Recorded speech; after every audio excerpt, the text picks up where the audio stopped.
नमस्कार, news express मध्ये आपलं स्वागत। बघूया आजच्या ताज्या घडामोडी।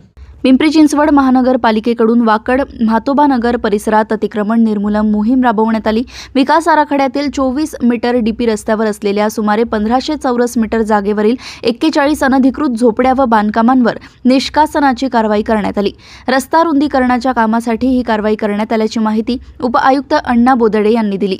महापालिका आयुक्त डॉक्टर विजय सूर्यवंशी आणि अतिरिक्त आयुक्त तृप्ती सांडभोर यांच्या मार्गदर्शनाखाली विविध विभागांच्या संयुक्त पथकाने ही मोहीम राबवली आहे।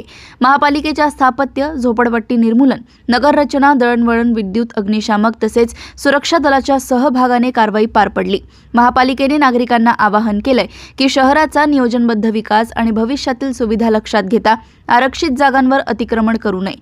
रस्ते रुंदीकरण आणि पायाभूत सुविधा मजबूत करण्यासाठी अशा कारवाया आवश्यक असून नागरिकांचे सहकार्य अपेक्षित आहे। अशाच ताज्या घडामोडी जाणून घेण्याकरिता बघत रहा न्यूज एक्सप्रेस। नमस्कार।